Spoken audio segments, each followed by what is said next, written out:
The first epistle to the Thessalonians, usually referred to simply as 1 Thessalonians and often written 1 Thessalonians, is a book from the New Testament of the Christian Bible. The first letter to the Thessalonians was probably the first of Paul's letters, probably written by the end of AD 52, making it the oldest book in the New Testament. Composition. Most New Testament scholars believe Paul the Apostle wrote this letter from Corinth, although information appended to this work in many early manuscripts state that Paul wrote it in Athens after Timothy had returned from Macedonia, with news of the state of the church in Thessalonica. For the most part, the letter is personal in nature, with only the final 2 chapters spent addressing issues of doctrine, almost as an aside. Paul's main purpose in writing is to encourage and reassure the Christians there. Paul urges them to go on working quietly while waiting in hope for the return of Christ. Date. Unlike all subsequent Pauline epistles, 1 Thessalonians does not focus on justification by faith or questions of Jewish-Gentile relations,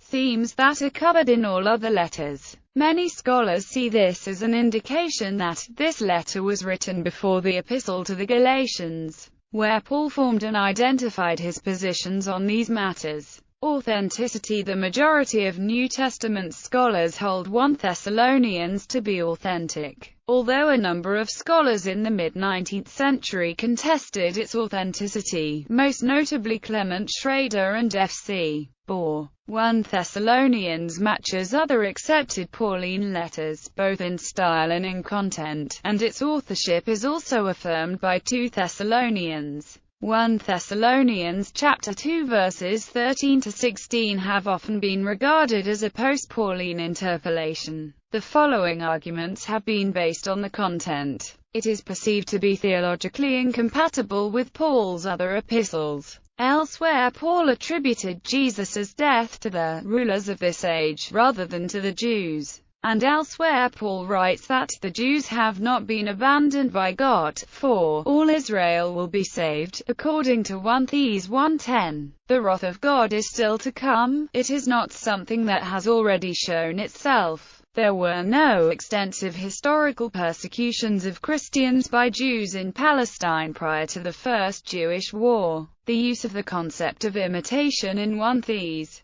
2.14 is singular. The aorist eftars and refers to the destruction of Jerusalem. The syntax of 1 Thess 2:13-16 deviates significantly from that of the surrounding context. It is also sometimes suggested that 1 Thess 5:1-11 is a post-Pauline insertion that has many features of Lucan language and theology that serves as an apologetic correction to Paul's imminent expectation of the second coming in 1 Thess 4:13-18. Other scholars, such as Schmidls, Eckhart, Demke and Monroe, have developed complicated theories involving redaction and interpolation in 1 and 2 Thessalonians. Audience. Paul claimed the title of the Apostle to the Gentiles, and established Gentile churches in several important cities in the Roman Empire. The Thessalonians to whom the letter is addressed were the mainly Gentile Christians of the congregation he had founded. This reflects the ethnic and religious makeup of that congregation in Thessalonica, and is supported by Paul's brief remark in 1-9 that they turned to God from idols. It was Gentiles, not Jews, who stopped worshipping idols. According to Bart D. Ehrman, the Acts of the Apostles tells a different story of Paul's career, but in this case it reports that,